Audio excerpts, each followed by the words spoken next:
आदमी ने कभी सोचा भी नहीं था कि वो तो बस हर दिन 10,000 बार अभ्यास करता रहा उस तलवारबाजी की कला में जिसे सबने तुच्छ समझा था, और फिर 10 साल बाद वो सबसे कमजोर एफ श्रेणी से एस स्तर की सीमा से भी परे सर्वोच्च योद्धा बन गया। बस एक लापरवाह सी झाड़ में पूरे जंगल को पल भर में समतल कर सकता था, यहाँ तक कि अकेले ही कद बढ़ाकर नष्ट भी कर देता। पूरे राज्य का सबसे बड़ा शत्रु उसके सामने तो बस शरीर को तराशने का एक खिलौना था। इतना ताकतवर होने के बावजूद फिर भी वो अपने दिल की बेचैनी मिटा न सका, सिर्फ इसलिए कि शुरू में सभी ने उसकी काबिलियत को तुच्छ समझा था और उसे एक बिना किसी प्रतिभा का कूड़ा समझ लिया था। उसकी भावनाओं की किसी ने परवाह भी नहीं की, क्योंकि नायक के बचपन में माता पिता के खो जाने के कारण वो केवल कमजोर और बीमार माँ के साथ ही जिंदगी का सहारा बना रहा। लेकिन एक रात में ही उसकी माँ भी, जो अकेली उसका सहारा थी, इस दुनिया से चली गई। फिर भी उसने इसके कारण जिंदगी की उम्मीद नहीं छोड़ी। बस जिंदा रहना है तो चाहे जितनी मुश्किलें आए वो सब झेलकर आगे बढ़ जाएगा। लेकिन किसी दिन जब वो किताबों की अलमारी सजा रहा था तो अचानक उसे एक पिता द्वारा छोड़ी गई किताब मिली, और उस किताब के भीतर की सामग्री ठीक वही थी जो बचपन में पिता उसे एक साहसी की कहानी के रूप में सुनाया करते थे। असल में पिता की प्रेरणा से नायक बचपन से ही यह सपना देखता था कि वो एक शानदार साहसी बने, और अब जब उसे लगा कि उसका अपना कोई सहारा ही नहीं बचा तो नायक ने उसी पल मन बना लिया कि वो जरूर साहसी कहानी का नायक बनेगा। लेकिन वो अभी इसी राज्य में आया ही था, सबसे समृद्ध शहर में, तो इस बड़े शहर ने उसे अच्छी तरह से सबक सिखा दिया, क्योंकि उसकी जैसी कमजोर इंसान को साहसी के रूप में दर्ज ही नहीं किया जा सकता था। इसलिए सामने वाले बड़े अंकल ने बार बार उसे पंजीकरण से मना कर दिया। लेकिन जब उन्होंने सुना कि नायक के पास कोई अपना नहीं बचा था तो अंकल का व्यवहार अचानक नर्म हो गया। उन्होंने न सिर्फ नायक का नाम बड़े अपनापन से पूछा, बल्कि उसे एक साहसी बनने का तरीका भी बता दिया। वो था पेशेवर प्रशिक्षण केंद्र जाना और विधिवत प्रशिक्षण लेना। बस कोई काम की कला सीख लो तो फिर तुम खुद ही बिना किसी शर्त के उसका पंजीकरण करवा सकोगे। हालांकि नायक इसके लिए बहुत उत्साहित था, लेकिन जैसे ही वो तलवार कला के प्रशिक्षण समूह में पहुंचा उसे गहराई से समझ आ गया कि प्रतिभा और उसकी दूरी कितनी है। कई महीने तक मेहनत करने के बावजूद तलवारबाजी में एक रत्ती भी सुधार नहीं हुआ। दूसरों की जागृत कौशलें एक से बढ़कर एक धांसू थी और वो खुद बस उनके पीछे का बैकग्राउंड बनकर रह गया। और बात सिर्फ तलवारबाजी सुधारने की ही नहीं थी, जो एकमात्र कौशल उसने सीखा वो भी सबसे बेकार चाल निकला। इससे गुरु भी बहुत निराश थे। फिर भी नायक का आत्मविश्वास न टूटे, इसलिए गुरु ने उसे और भी जगहों के बारे में बताया जहां अलग अलग पेशों की ट्रेनिंग मिलती थी। हालांकि नायक के मन में कड़वाहट थी, फिर भी उसने गुरु की सलाह मान ली और फिर वो सीधे पहुंच गया योद्धा तैयार करने वाली जगह पर। लेकिन नतीजा फिर भी वही रहा। आखिरकार उसे प्रशिक्षक ने भी वापस लौटा दिया। तो फिर निराश होकर वो फिर गया शिकारी प्रशिक्षण की जगह, चोर प्रशिक्षण की जगह, जादू प्रशिक्षण की जगह, यहाँ तक कि उपचारक भिक्षुओं के संग को भी उसने आजमा लिया। लेकिन नतीजा हर बार एक जैसा ही निकला, वो हमेशा असफल ही रहा। साहसी बनने की योग्यता किसी में होती है। इस तरह नायक बेचारा असहाय रह गया। अब बस बड़े चाचा की मदद ढूंढने जाना ही बचा। लेकिन बड़े चाचा भी इस नतीजे से बहुत बेबस थे, क्योंकि नायक ने सबसे बुनियादी प्रशिक्षण तक पास ही नहीं किया था, इसलिए वो उसकी मदद कर ही नहीं सकते थे। साहसी के रूप में पंजीकरण। इस समय आखिरकार नायक ने स्वीकार कर लिया कि उसके पास कोई प्रतिभा नहीं है। दिल टूटा और मन ठंडा पड़ने पर वो बस घर लौट सका। लेकिन माता पिता की कब्र देखे उसी पल उसने फिर से निश्चय कर लिया कि जब अपने में तनिक भी हुनर नहीं तो अपनी एकमात्र क्षमता पैरी की कला को चोटी तक साधा जाए। फिर नायक ने तुरंत हाथ में आए हर काम की चीज का इस्तेमाल करना शुरू किया। ट्रेनिंग की हालत चाहे कितनी ही सादी क्यों ना हो, वो हर दिन अभ्यास करता रहा।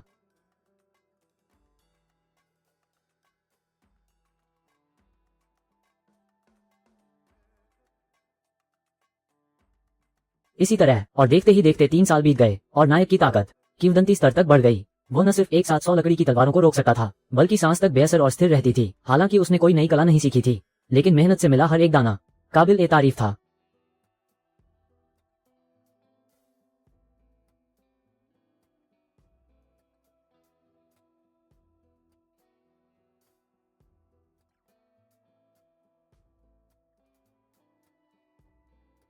सब कुछ तैयार होने के बाद नायक ने तय किया कि वो फिर एक बार साहसी संग जाएगा। लेकिन पंजीकरण पत्र पर लिखी उसकी कलाएं देखकर साहसी लोगों का स्वागत संभालने वाली लड़की बहुत हैरान रह गई, क्योंकि ये कलाएं सचमुच बहुत ही निम्न स्तर की थीं और साहसी बनने की योग्यता ही नहीं रखती थीं। ऐसी योग्यता। लेकिन उसी समय कमरे से अचानक एक बड़े चाचा बाहर आए। नायक ने एक नजर में पहचान लिया कि वो कौन है, लेकिन बड़े चाचा बस नायक को देखते रहे और काफी देर बाद उन्हें होश आया कि यह तो वही बचपन का नन्हा मुन्ना था। और नायक की इन सालों की मेहनत जानकर बड़े चाचा के मन में उसके लिए गर्व उमड़ आया। लेकिन आखिर बात यही है, साहसी भी तो दर्जों में बटे होते हैं, इसलिए उसकी मौजूदा योग्यता से शायद सबसे निचले दर्जे में भी नाम लिखवाना मुश्किल था। फिर भी पूरी तरह कोई और रास्ता नहीं था, जैसे एक दर्जा और नीचे का एफ श्रेणी। लेकिन एफ श्रेणी न सिर्फ युद्ध जैसे मिशन स्वीकार नहीं कर सकती थी, बल्कि शहर से बाहर जाने वाले संग्रहण कार्य भी अधिकतर ले ही नहीं सकती थी। सिर्फ सबसे कम आमदनी वाला कबाड़ सामान ही, और ऊपर से संघ की कमीशन कटौती भी देनी पड़ती थी। इसलिए लगभग कोई भी इस बेकार बोझ का नाम नहीं लेना चाहता था। लेकिन नायक को इन बातों की परवाह नहीं थी, क्योंकि उसके लिए साहसी बनना ही सबसे अहम था।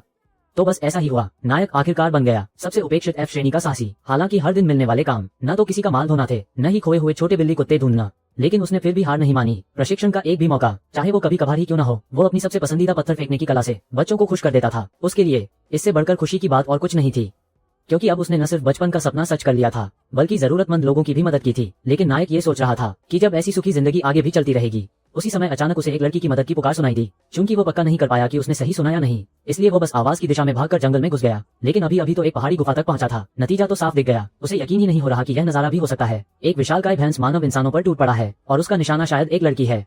ये तो बस एक वार ही था। लड़की की रक्षा करने वाले सिपाही चूर चूर हो गए। हालांकि नायक अपनी आंखों से सिपाहियों को एक के बाद एक गिरते देख रहा था, लेकिन वो भागा नहीं, बल्कि जादुई पत्थर फेंककर उसने भैंस मानव पर वार किया। उसे जरा भी अंदाजा नहीं था कि ये दांव सचमुच काम कर जाएगा। भैंस मानव ने तुरंत अपना निशाना बदल दिया और फिर सीधा नायक की ओर टूट पड़ा। लेकिन नायक ने भी हार मानने का नाम नहीं लिया। न सिर्फ उसने पल भर में बचाव कौशल इस्तेमाल किया, बल्कि बस एक बार में कई किलोग्राम वजनी भैंस मानव को दूर उछाल दिया। पर भैंस मानव भी कोई कम नहीं था। नायक हर बार उसके हमले को रोकता तो हथियार में एक दरार पड़ जाती और लगातार कुछ और हमले होते ही नायक को भी इस समस्या की गंभीरता समझ में आ गई। अगर मैंने अभी भी कोई रास्ता नहीं सोचा तो मुझे भैंस मानव के हाथों जरूर दोहरी मार पड़ जाएगी। लेकिन जब वो फिर से भैंस मानव के वार को रोक रहा था तो उसका हथियार सीधे सीधे चूर चूर हो गया।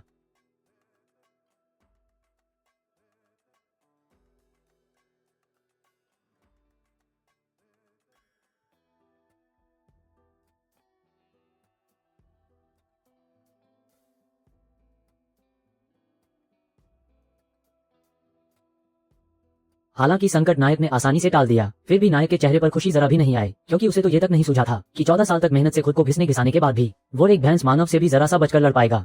क्या सच में उसमें साहसी बनने की काबिलियत ही नहीं है? ये सोचते ही नायक का दिल अनायास ही बैठ गया और वो अभी लड़की को धन्यवाद भी नहीं कह पाया था कि वो फौरन वहां से निकल गया।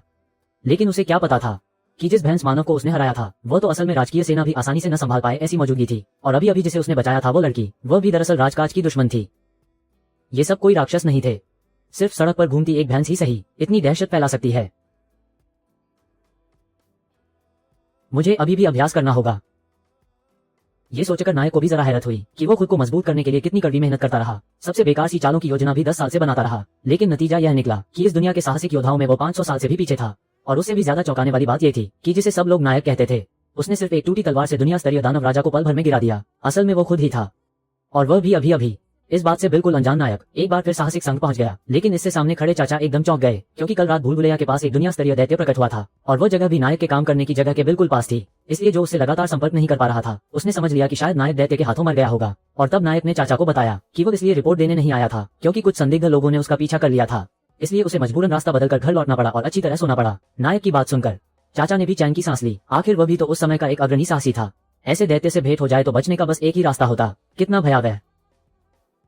अच्छा हुआ वो भैंस थी। हालांकि इस बात से नायक का बिल्कुल अनजान वो चाचा अब तक दैत्य से न टकराने वाले नायक के लिए राहत महसूस कर रहा था। लेकिन नायक शायद कभी सोच भी नहीं सकता था कि अब वो सिर्फ पूरे देश का नायक ही नहीं बन चुका था, बल्कि सभी सिपाही भी उसकी तलाश में जुटे थे। और तभी जब नायक और चाचा बात कर रहे थे, अचानक कोई उसके पीछे प्रकट हो गया। मैं मिल गई। ओह, असल में यह वही लड़की थी जिसे कल रात नायक ने बचाया था, जो उसके सामने आकर धन्यवाद कहना चाहती थी। इसलिए उसे खोज कौशल इस्तेमाल करके यहाँ तक आना पड़ा। लेकिन लड़की की पहचान साफ तौर पर आसान नहीं थी, क्योंकि सिर्फ चाचा ही नहीं, एक झटके में पसीने से तरबतर हो गए थे। यहाँ तक कि पूरे साहसी संघ के लोग भी उसकी ओर देखने लगे ताकि आगे की बातचीत में कोई बाधा न आए। लड़की ने कहा कि वो लड़के के साथ बाहर जाकर थोड़ी बात करना चाहती है। मजबूत काकू को लगा कि लड़के ने कोई मुसीबत मोल ले ली है, इसलिए उसने उसे चेताया कि वो किसी और के मामले में न उलझे। हालांकि लड़का खुद धुंध में खोया हुआ सा था, फिर भी वो काकू की सलाह मानकर लड़की के साथ बाहर चला गया। इसके बाद रास्ते भर लड़के को लड़की ने अपनी कला से पूरी तरह उलझा दिया। यहाँ तक कि उसकी पहरेदार टुकड़ी की भी जांच की गई, लेकिन ये भी पता न चल सका कि लड़का असल में अपने ही पास से होकर गुजरा था। लड़के को सुनाई दिया कि वे जैसे किसी को ढूंढ रहे हैं, लेकिन लड़की ने यह नहीं बताया कि वे जिसको ढूंढ रहे थे वो लड़का ही था, और लड़के को एक सुनसान जगह ले गई। दरअसल लड़की ने ऐसा इसलिए किया था ताकि लड़के की जान बचाने के एहसान का जवाब वो अकेले दे सके, और चाहे जितना भी धन हो या कितनी भी जमीन जायदाद हो, वो उसे बिना कुछ लिए ही धन्यवाद स्वरूप देना चाहती थी। लेकिन इससे लड़का एक पल को उलझन में पड़ गया, क्योंकि उसे पैसों जैसी चीजों में ज्यादा दिलचस्पी ही नहीं थी, और उसे लगा कि अगर वो धन्यवाद कहना ही चाहता है तो अभी जो दिल से कहा गया वही काफी है। ये सुनकर लड़की तो पूरी तरह सन्न रह गई। उसे जरा भी अंदाजा नहीं था कि सचमुच कोई ऐसा भी होगा जिसे धन मिट्टी जैसा तुच्छ लगे, और उससे भी कम उसने सोचा था कि लड़के जैसा नायक वाकई इस देश में एक गुमनाम इंसान बनकर रहने को तैयार होगा।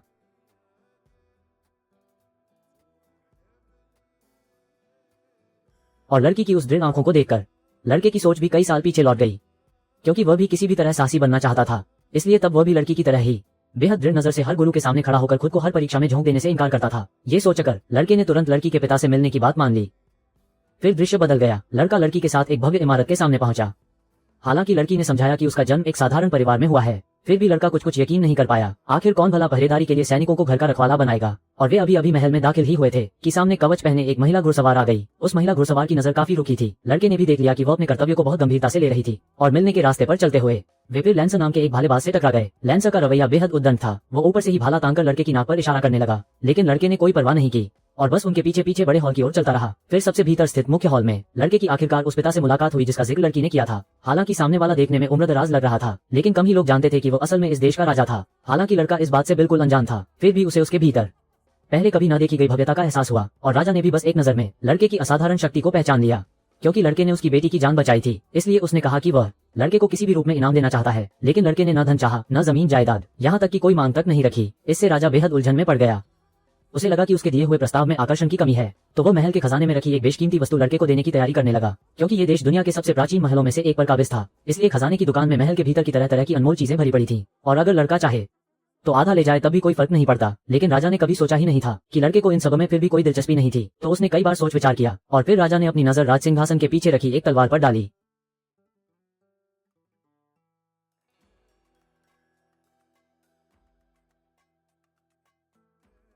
और जब उसने राजा को उस पर इतनी मोहब्बत लुटाते देखा तो लड़का तुरंत समझ गया कि यह तलवार राजा के लिए साधारण नहीं है। इसलिए उसने और मना नहीं किया, बल्कि सच्चे मन से यह उपहार स्वीकार कर लिया। लेकिन जैसे ही उसने उसे हाथ में पकड़ा, उसे पल भर में पहले कभी न महसूस हुई एक शक्ति का एहसास हुआ। पर यह बात उसे बिल्कुल पता नहीं थी कि यह तलवार असल में आसान नहीं थी। हालांकि राजा ने बस इतना कहा कि वह इसे यात्रा में उठाते हुए मिल गई थी, लेकिन असलियत यह थी कि यह तलवार राजा के अलावा किसी और के लिए हिलाना भी आसान नहीं था। इतना तक कि राजा भी स्वयं इस तरह तलवार नहीं पकड़ सकते जैसे नायक ने पकड़ी थी।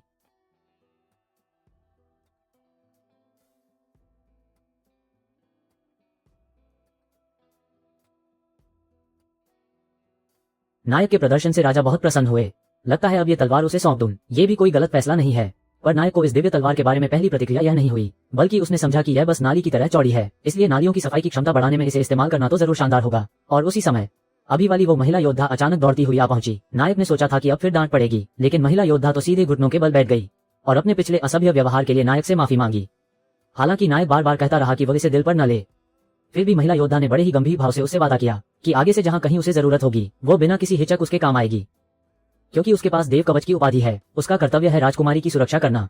इसलिए अगर इस बार नायक न होता तो वह भी जरूर मुश्किल में पड़ जाती। यानी नायक पूरी तरह उलझन में पड़ गया। उसने तो बस एक बावले बैल को पटक दिया था, फिर ये लोग उसे इतना बड़ा काम करने वाला कैसे मान बैठे। लेकिन जल्दी से काम निपटा कर लौटने के लिए उसने महिला योद्धा की गुजारिश खुशी खुशी मान ली। पर उसने सोचा भी नहीं था कि जैसे ही वो मुड़ा, तभी वो शोर मचाने वाला भालाधारी लैंसर उसके सामने आ पहुंचा।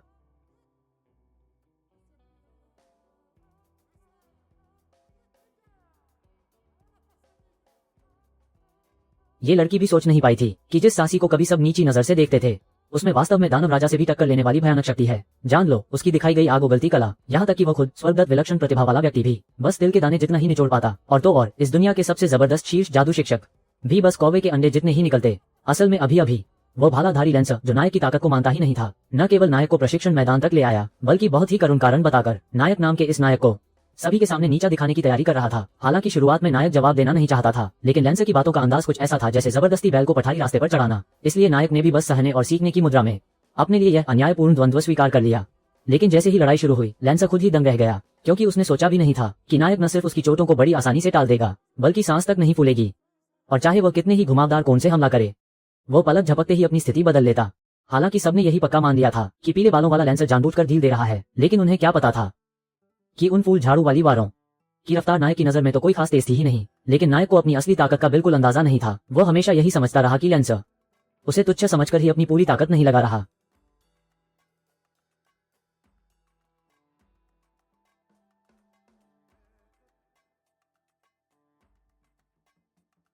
इसीलिए लैंसर ने तुरंत ही अपने हमले का अंदाज बदल दिया और उसने भी तय कर लिया कि अब नायक पर रहम नहीं करेगा। हालांकि उसने रफ्तार बढ़ा दी थी, फिर भी नायक को वही सब बहुत धीमा लग रहा था और सामने वाले की गति में आई बढ़त के मुकाबले नायक ने तो यहाँ तक समझ लिया कि लैंसर सिर से पांव तक बस टूटे सपने जैसा भ्रम है, क्योंकि लैंसर हर वार करते वक्त बहुत लंबा आगे झूलता था। इसीलिए नायक ने एक समय यही मान लिया कि यह लैंसर का जाल है, जिसका मकसद उसे खुद ही खुली दरार दिखाने के लिए फंसाना है। लेकिन ऐसा नहीं था। अगले ही पल लैंसर ने चला दिया एक बेहद विचित्र बिजली भाला मंत्र।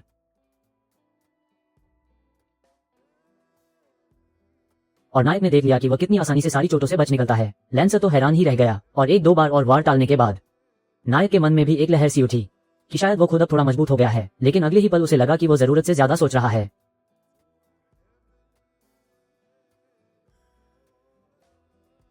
पर धुआं छटते ही लैंसर पूरी तरह सुन्न रह गया। उसे किसी भी हालत में यकीन नहीं हो रहा था कि नायक उसकी अंतिम चाल से भी बच निकला। लेकिन जब वो अभी कुछ समझ ही नहीं पाया था, तब नायक ने फिर से खुद ही हार मान ली। इस समय लैंसर पूरी तरह नायक के सामने झुक चुका था, क्योंकि उन्हें हमेशा से 100 साल में एक बार मिलने वाला प्रतिभावान कहा जाता रहा है। यहाँ तक कि भाला उठाने के क्षण से ही वो कभी हारा नहीं। पूरे राज्य में घूम लेने पर भी उसका कोई सानी नहीं था। इसलिए परम शक्ति की खोज में वो दुनिया भर भटकता रहा और साथ ही अपनी भाला कला को भी चरम तक साध लिया। और जो राक्षस सबको दहशत में डालते थे, उनके सामने वो तो बस चाय के बाद का हल्का सा वार्म अप था। हालांकि राज्य ने उसे भाला संत की उपाधि दी थी, पर तलवार संत गुरु के साथ कंधे से कंधा मिलाकर चलने वाला वो तनिक भी खुश न था, क्योंकि इस देश में ऐसा कोई था ही नहीं जो उसे खुली चुनौती दे सके। लेकिन आज तक उसे समझ में आया कि असली छिपा हुआ महाबली किसे कहते हैं, और उसी समय उसे ये भी अंततः समझ आ गया कि सच्ची शक्ति को किसी के सामने साबित करने की जरूरत ही नहीं होती।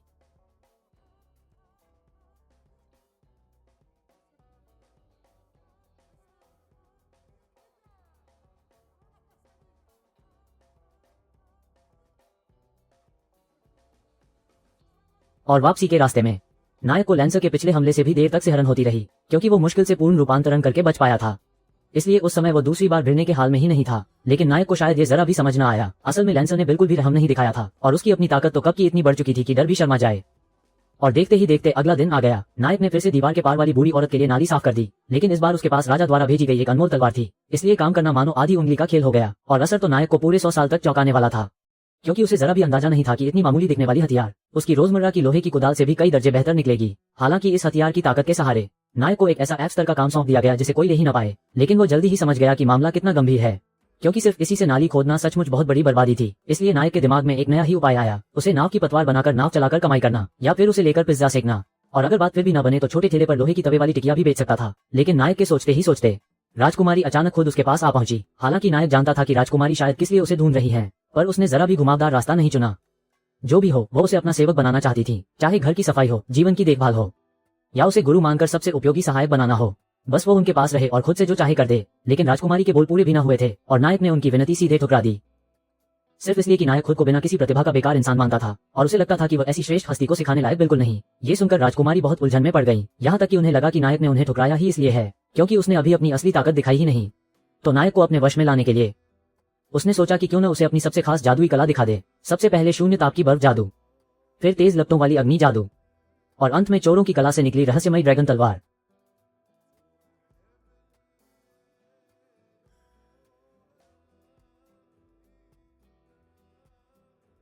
ताकि राजकुमारी पूरी तरह यह विचार छोड़ दे, इसलिए नायक ने हिम्मत जुटाकर उसे सब सच बता दिया। सिर्फ यही नहीं कि उसने ये बताया कि वो असल में एक जादू है जो सिर्फ सबसे निचले दर्जे के बेकार को ही संचालित कर सकता है, बल्कि राजकुमारी को यकीन दिलाने के लिए कि वो झूठ नहीं बोल रहा, उसके सामने ही उसने सबसे कमजोर समझी जाने वाली प्रचंड अग्नि कला इस्तेमाल कर डाली। ये दृश्य देखकर राजकुमारी के होश उड़ गए, क्योंकि नायक की प्रचंड अग्नि कला किसी सामान्य इंसान के बस की चीज ही नहीं थी, क्योंकि इस दुनिया में 200 साल जी चुका सबसे धाकड़ जादूगर भी ज्यादा से ज्यादा कबूतर के अंडे जितना ही कर सकता था। और खुद उसकी बात तो फिर क्या ही कहें, पूरी ताकत लगा देने पर भी वो बस तिल के बराबर भी असर छोड़ पाता। और यह सोचते ही कि इतना ताकतवर होकर भी नायक फिर भी हर दिन जरूरतमंदों की मदद करते रहने पर अड़ा रहता है, राजकुमारी को अचानक एहसास हुआ कि अपने अभी के बर्ताव पर वो सचमुच शर्मिंदा है। उसे लगा कि वो बहुत ही सती और भोली थी।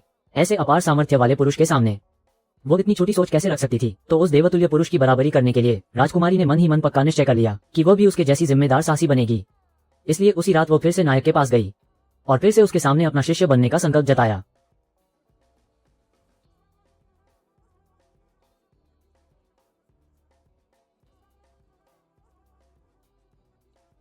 लड़की को क्या पता था, वो तुच्छ समझा जाने वाला एफ स्तर का साहसी दरअसल एस स्तर की भयावह शक्ति रखता है। जान लीजिए, उसके सामने कोई साधारण गोब्लिन राजा नहीं था, बल्कि ऐसा गोब्लिन राजा था जिससे हर साहसी थर्रा उठता है। लेकिन हमारे नायक ने उसकी हर वार को आराम से रोक लिया, यहाँ तक कि उसकी सांस तक में जरा भी गड़बड़ी नहीं आई। असल में कुछ ही देर पहले जब प्रिंसेस ने नायक की वो चौंका देने वाली अग्नि कला देखी, तो राजकुमारी ने चिपक कर नायक से लिप गई और किसी भी तरह चाहती थी कि नायक उसे शिष्य बना दे। बेबस होकर नायक को पहले उसे अपने साथ रखना पड़ा और साथ रहकर उसे साफ समझा देने की सोच ली कि वो खुद कितनी कच्ची है। लेकिन फौरी जरूरत के चलते उसे फिर भी साहसी संघ में कुछ काम ढूंढना पड़ा, वरना आगे आने वाले कुछ दिन तो भूखे ही कटते। इसी सोच में नायक राजकुमारी को साथ लेकर साहसी संघ पहुंच गया। असल में वो तो बस नाली साफ करने या इसी तरह के छोटे मोटे काम लेना चाहती थी, ताकि राजकुमारी को पता चल जाए कि यह गुरु दरअसल जरा भी खास नहीं है। लेकिन ये छोटी लड़की तो जैसे लोहे की बनी थी और उसे अपना गुरु मानने पर तुल गई। और संघ के बड़े भाई ने भी इस मामले में खूब मदद का हाथ बढ़ाया, क्योंकि राजकुमारी तो जीत से चमकता 20 स्तर का साहसी है। इसलिए बड़े भाई ने उनके लिए सिफारिश कर दी गोब्लिनों के सफाई वाले मिशन की। ये खबर सुनकर नायक तो हक्का बक्का रह गया, क्योंकि गोब्लिन तो साहसी लोगों के लिए अपनी ताकत आजमाने का सबसे बढ़िया विकल्प होते हैं, उस जैसे एफ स्तर वाले के लिए जो दिन भर नाली ही खोदता रहा हो। क्या सचमुच ऐसा कमाल का काम संभाल सकता है? हालांकि उस समय नायक खुशी से झूम रहा था, लेकिन बहुत जल्दी उसे अपने किए पर अपराध बोध होने लगा। आखिर कुछ ही मिनट पहले वो खुद तो सोच रहा था कि किसी तरह राजकुमारी को कैसे पीछा छुड़ाया जाए। हालांकि राजकुमारी तो पहले ही नायक की चाल समझ चुकी थी, लेकिन उसने कुछ कहा नहीं, बल्कि बड़े दिल से ये तक कह दिया कि अगर वो बस अपने गुरु की थोड़ी मदद कर सके तो वही काफी है। तो बड़े भाई ने फौरन नक्शा निकाला और दोनों को मिशन स्थल यानी राक्षसों के जंगल के बारे में समझाने के बाद उसने खास तौर पर यह जोर दिया कि अगर गोब्लिन पकड़ कर न ला सके तो मिशन सफल नहीं माना जाएगा। फिर नायक ने वो काम संभालते ही फौरन राजकुमारी को लेकर शहर के बाहर का रुख किया, क्योंकि यह उसका पहली बार था जब उसे शहर से बाहर निकलने वाला डी स्तर का काम मिला था। इसलिए मिशन की जगह जाते रास्ते में नायक लगातार राजकुमारी से गोब्लिनों की जानकारी पूछता रहा। और राजकुमारी भी सचमुच कुलीन स्तर की साहसी निकली। उसने न सिर्फ गोब्लिनों की हर आदत एक एक करके बता दी, बल्कि नायक को यह भी समझाया कि संघ नए लोगों को गोब्लिनों का शिकार क्यों करवाता है, ताकि वे अपनी भारी तादाद से प्रकृति संतुलन को बिगाड़ न दें। लेकिन अभी तो वे मिशन की जगह पहुंचे ही थे कि राजकुमारी ने जांच कौशल से एक अजीब सी बात पकड़ ली, जो काम के विवरण से मेल नहीं खाती थी। यहाँ तो गोब्लिन की परछाई तक नहीं थी, यहाँ तक कि गोब्लिन की गंध भी लगभग पकड़ में नहीं आ रही थी। लेकिन तभी राजकुमारी को अचानक राक्षस जैसे पैरों के निशान दिखे, और उनका स्रोत ठीक सामने के उस दूर नहीं पड़े धुंध के गहरे हिस्से से था। जैसे ही वे सुराग के सहारे उस धुंध में घुसे, तो सामने की राक्षसी आभा अचानक गायब हो गई। और सही सही कहें तो वो तो शुरू से आखिर तक किसी अनजानी भटकाऊ सी हालत में था। लेकिन इसी बीच नायक को अचानक एक अजीब सी आवाज सुनाई दी, तो वह आवाज की दिशा में बढ़ा और उन्हें गोब्लिन की एक लाश दिखाई दी। धीरे धीरे राजकुमारी ने आगे बढ़कर छिपी हुई जादूगरी को एक बार में तोड़ दिया, पर जो सामने आया वो एक और भी बड़ा राक्षस था। राजकुमारी ने एक नजर में पहचान लिया कि यह तो दंतकथा वाला मानव निर्मित गोब्लिन है, और वो नायक को बताने ही वाली थी कि तभी उसने गोब्लिन के बारे में बस 3 शब्द ही कहे थे, और नायक ने उसकी बात बीच में ही काट दी।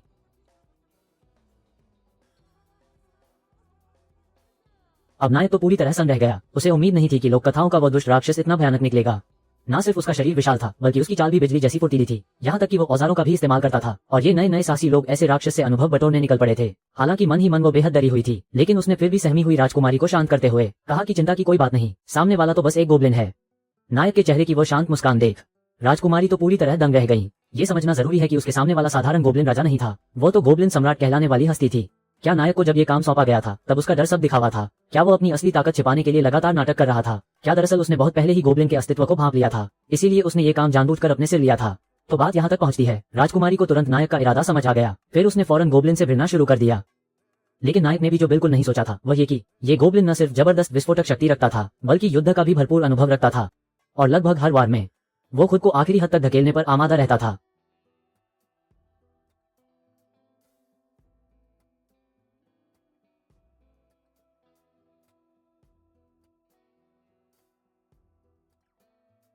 लेकिन नायक से लड़ते समय राजकुमारी ने एक अजीब सा नजारा देख लिया। यानी नायक चाहे जैसा भी हमला करे, गोब्लिन की चोटें पल भर में भरती सी लगती थीं।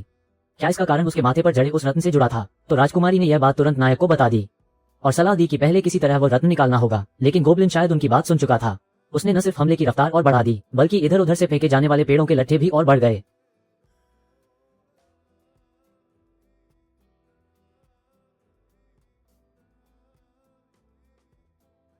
तो राजकुमारी ने अपनी आंखों से उसकी ताकत देख लेने के बाद नायक ने भी उसी वक्त एक बढ़िया तरकीब सोच ली।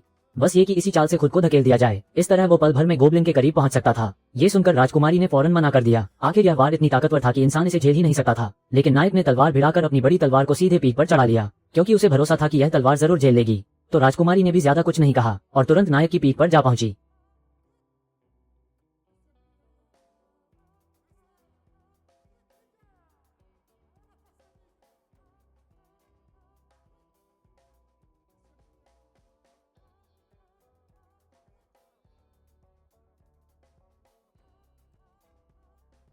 और गोब्लिन के जादुई पत्थर को सफलतापूर्वक निकाल लेने के बाद नायक ने सफाई का काम राजकुमारी को सौंप दिया। फिर एक जोरदार आग के बाद आखिरकार उन्होंने इस गोब्लिन सम्राट को पूरी तरह शिकस्त दे दी। लेकिन नायक को तो जरा भी अंदाजा नहीं था कि यह गोब्लिन कितना ताकतवर है। यहाँ तक कि वो अब भी अपनी ताकत को कम ही आंक रहा था।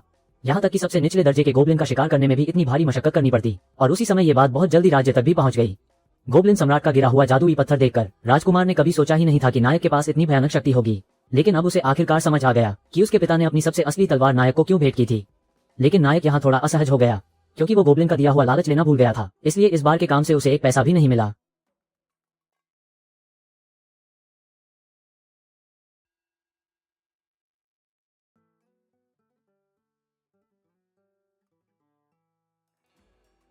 नायक को भी यह बिल्कुल अंदाजा नहीं था कि उसने 14 साल तक जिस तलवारबाजी की सख्त साधना की थी, उसके बावजूद वो एक जमीन पर रहने वाले मेढक से भी नहीं जीत पाएगा। लेकिन आंखों के सामने जो नजारा था, उसने वहां मौजूद सभी लोगों को हक्का बक्का कर दिया था, क्योंकि वो उसकी समझ वाला साधारण मेढक नहीं था, बल्कि गठबंधन राज्य का शीर्ष स्तर का साहसी योद्धा था, जो सबसे ताकतवर ब्लैक डेथ ड्रैगन को भी हल्के में नहीं छेड़ता था। असल में ये तो कुछ ही समय पहले की बात थी। नायक राजकुमारी को साथ लेकर रास्ते के किनारे का खाना खा रहा था, क्योंकि उसे लगा कि राजकुमारी को आम लोगों की जिंदगी का थोड़ा अनुभव होना चाहिए, तभी उसे समझ आएगा कि वो उसका गुरु बनने के लायक नहीं है। लेकिन जब राजकुमारी रवाना होने ही वाली थी, तो राजकुमार अचानक न जाने कैसे उन्हें ढूंढते हुए आ पहुंचा, और साफ दिख रहा था कि वो नायक से मदद मांगने आया है। असल में वह चाहता था कि नायक कल सुबह राजकुमारी के साथ सीमा पार वाले कस्बे तक जाए, क्योंकि राजकुमार ने वजह साफ साफ बताई नहीं थी। इसलिए नायक ने इसे बस माल धुलाई या किसी शारीरिक काम जैसा समझ लिया और बड़ी खुशी से मान भी गया। हालांकि यह शाही खर्चे का सफर था, फिर भी नायक को लगा कि यह काम कुछ यात्रा जैसा है। आखिर यह पहली बार था जब वो किसी राजसी रथ में बैठा था और पहली बार इतनी खूबसूरत मंजरियां देख रहा था। लेकिन नायक को जो एक बात अजीब लगी, वो ये कि रास्ते भर राजकुमारी ने कुछ खास बात ही नहीं की और वो कुछ मन में लिए सी लग रही थी। असल में रवाना होने से पहले ही राजकुमारी को कुछ गड़बड़ का एहसास हो गया था, क्योंकि इस बार का रास्ता उन्हें पहाड़ और दर्रे पार कराता था। ये किसी आम साहसिक काम की अर्जी जैसा बिल्कुल नहीं था और ऊपर से उन लोगों ने बाकी जरूरी जानकारी भी नहीं बताए। यहाँ तक कि उन्होंने साफ कहा था कि नायक को उनके साथ ही रहना होगा, इसलिए मूर्ख से मूर्ख आदमी भी इसमें छिपा खेल भांप सकता था। फिर भी राजकुमारी को किसी तरह का शक नहीं हुआ। दरअसल ये सब उसे बचाने के लिए था। असल में राजकुमार को बहुत पहले ही गुप्त सर्वोच्च आदेश मिल चुका था, क्योंकि राजमहल पर अभूतपूर्व संकट मंडराने वाला था और यहाँ तक कि राज्य के नष्ट हो जाने की भी पूरी आशंका थी। इसलिए सबसे अधिक प्रतिभाशाली उत्तराधिकारी राजकुमारी के रूप में उसे राज्य के पुनरुत्थान की अंतिम आशा माना जाना था और इस रहस्य को छिपाकर रखना था। और उसी बीच जब वो थोड़ी देर आराम कर रही थी, नायक ने भी महसूस किया कि इनेस का व्यवहार कुछ अजीब सा है। लेकिन नायक के सवाल पर इनेस ने उसका सवाल सीधे सीधे जवाब नहीं दिया, बल्कि नायक को अपनी खास जादुई शक्ति दिखाने लगी। वाह, ये तो कमाल है। और मैं तो बस अपने कमरे में एक कुत्ते जैसी थी। बिल्कुल ही अलग था। लेकिन नायक को यह कभी सूझा ही नहीं कि इनेस का उसके प्रति रवैया इतना अलग क्यों था। दरअसल ये बचपन के अनुभवों की वजह से था, क्योंकि वो अनाथ थी और उसका कोई अपना नहीं था, इसलिए इनेस अनाथालय में ही बड़ी हुई। लेकिन जगी हुई खास जादुई शक्ति के कारण जो उस शक्ति को नियंत्रित नहीं कर पाती थी, वो अक्सर अपने आसपास के साथियों को अनजाने में चोट पहुंचा देती थी। हालांकि उसे ये शक्ति कोई अच्छी चीज नहीं लगती थी, लेकिन राज्य के 6 संप्रभु स्तर के साहसी लोग कहते थे कि यह तो आसमान का दिया हुआ वरदान है, जो सब कुछ काटने वाली धार भी बन सकता है और सब कुछ रोकने वाली ढाल भी। अच्छे लोगों के हाथों में ये सबकी रक्षा कर सकती है, वहीं दुष्ट लोगों के हाथों में ये सब कुछ तबाह भी कर सकती है। तभी से इनेस सेन दादार की पालित पुत्री बन गई और 6 संप्रभुओं के मार्गदर्शन में शक्ति के उपयोग का तरीका सीखने लगी। लेकिन हर बार जब कोई काम मुश्किल होता, पालक पिता अनजाने में नायक का नाम ले लेते थे।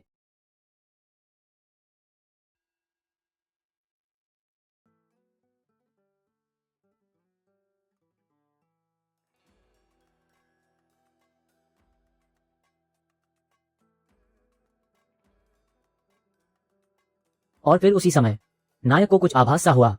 उसे खेतों में एक अजीब निशान दिखाई दिया, मानो किसी राक्षस ने उसे रौंद कर बनाया हो। और उसी समय पौधों में भी बड़े पैमाने पर सूखने का लक्षण दिखने लगा, यहाँ तक कि घना काला धुआं भी उठने लगा। ये देख राजकुमारी ने एक पल भी देर नहीं की और तुरंत काले धुएं की दिशा में उसे छिपाने वाली जादुई शक्ति इस्तेमाल की। बस पल भर में ब्लैक डेथ ड्रैगन उनके सामने प्रकट हो गया और दूसरी तरफ राज्य में लगभग उसी समय बड़ी संख्या में राक्षस भी प्रकट हो गए, जिनमें न सिर्फ नायक पहले देख चुके गोब्लिन सम्राट थे, बल्कि अनगिनत विकृत बैंगनी ड्रैगन भी थे। हालांकि सबसे शक्तिशाली 6 संप्रभु पहले ही पूरी तरह मैदान में उतर चुके थे, लेकिन राक्षसों की संख्या सचमुच बहुत ज्यादा थी, इसलिए उन्हें हराना बस समय की बात थी। उधर दूसरी तरफ ब्लैक डेथ ड्रैगन के साथ एक सफेद बालों वाला लड़का भी था। वो लड़का शायद ब्लैक डेथ ड्रैगन को नियंत्रित करने की क्षमता रखता था, लेकिन उसकी सील टूट जाने के कारण ब्लैक डेथ ड्रैगन उग्र हालत में आ गया।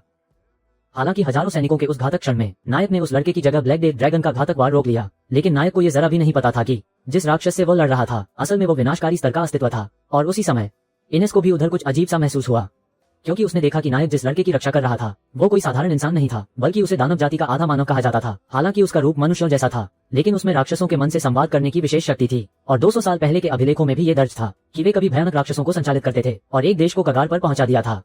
इसलिए तभी से दानव जाति को मानव जाति ने लगभग पूरी तरह खत्म कर दिया था। हालांकि यह नहीं मालूम कि आज जो वे लगभग मिट चुके हैं, फिर भी उनकी संतति कैसे बची हुई है। लेकिन इससे यह भी साफ हो जाता है कि ब्लैक डेथ ड्रैगन असल में इसी दानव जाति द्वारा नियंत्रित था। बस उसकी छिपी हुई शक्ति अचानक नायक ने जादू से मिटा दी, जिससे ब्लैक डेथ ड्रैगन पर से मानसिक नियंत्रण टूट गया। इसका मतलब यह भी था कि नायक को इस दुश्मन की मदद करने की जरूरत ही नहीं थी। हालांकि वो सच्चाई जान चुका था, फिर भी राजकुमारी नायक की मदद करने की सोच रही थी। आखिर ब्लैक डेथ ड्रैगन से निपटना कोई बच्चों का खेल नहीं था, लेकिन इनेस ने उसे रोक लिया। मतलब नायक अब बच नहीं सकता। उसकी बात पूरी होते ही तभी ब्लैक डेथ ड्रैगन ने भी अचानक अजीब चीज उगल दी। नायक तो बस बच निकलना चाहता था, लेकिन उसे पीछे खड़े उस लड़के की चिंता थी, इसलिए उसने भी परियों का जादू चलाकर रोकने का फैसला किया। लेकिन अगले ही पल नायक के दोनों पुतलियां कांप उठी और उसने खून उगल दिया। तो यही था ब्लैक डेथ ड्रैगन का सबसे डरावना पहलू, और यही कारण था कि इनेस नायक की मदद के लिए नहीं गई, क्योंकि एक बार उसका जहर लग जाए तो 6 में से जीत की भविष्यवाणी भी बेकार हो जाती। सिर्फ एक सांस की जहरीली हवा ही जान लेने के लिए काफी थी। इस वक्त युद्धभूमि साफ तौर पर उससे कुछ दूरी पर थी, लेकिन ब्लैक डेथ ड्रैगन की विषैली लहर से बचने के लिए वो खुद ही बेहद व्यस्त था। फिर भी उस लड़के की मदद करने की तो और भी फुर्सत नहीं थी, जो लगभग हाथ भर दूर था। लेकिन इनेस के मन में तब नायक की लाश जैसी हालत थी। उसे नहीं पता था कि ब्लैक डेथ ड्रैगन का एक नाखून उसके सामने आ गिरा, और जब उसने नजर उठाकर देखा तो नायक सिर्फ मरा ही नहीं था, वो तो जिद्दी होकर कांप भी रहा था। हालांकि वो थोड़ा चौंकी, लेकिन वो देख सकती थी कि अभी नायक की तेल भी खत्म हो चुकी है और बात भी अब गिरना बस समय की बात थी। कितनी बड़ी सजीव बकवास निकली, और सचमुच ज्यादा देर नहीं लगी कि नायक संभाल नहीं पाया और गिर पड़ा। लेकिन इसी नाजुक मोड़ पर नायक के दिमाग में अचानक एक अजीब सा ख्याल आया।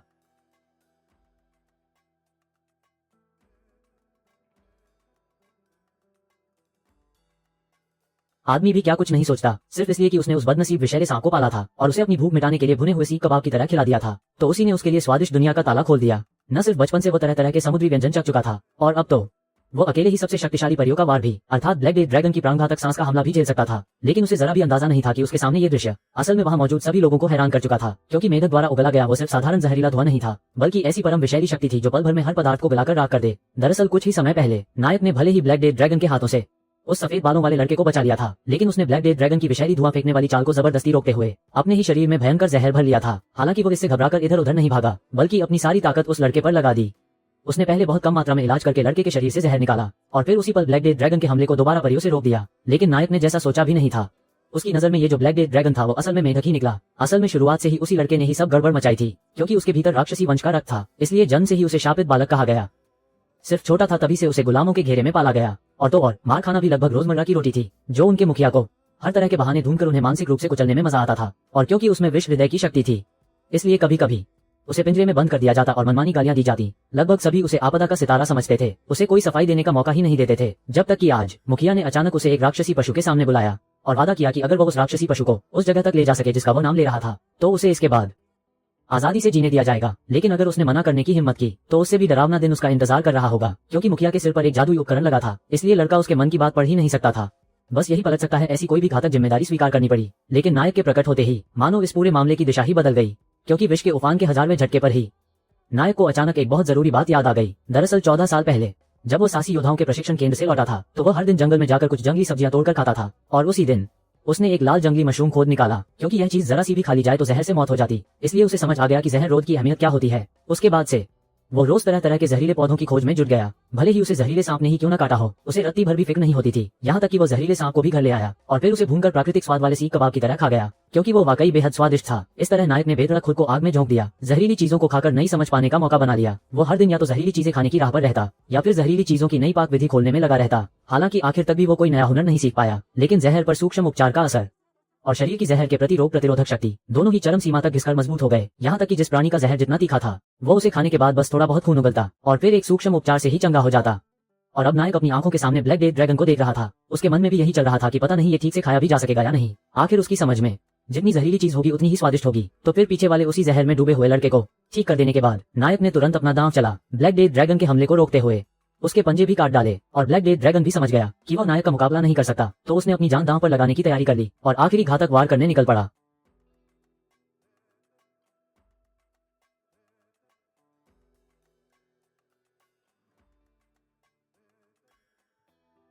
ब्लैक डेथ ड्रैगन को खत्म करने के बाद नायक उस लड़के के पास जाकर पूछता है कि तुम यहाँ कैसे आ गए। इस पर वो लड़का जवाब देता है कि उसने किसी और से पहले से वादा किया हुआ था कि उस राक्षस को शहर तक ले जाएगा। नायक ये सुनकर एक पल को अवाक रह गया। इतनी मशक्कत करके राक्षस को शहर तक पहुंचाने का मतलब तो बस एक ही हो सकता है कि यह हरा मेढक खाने के काम के लिए था।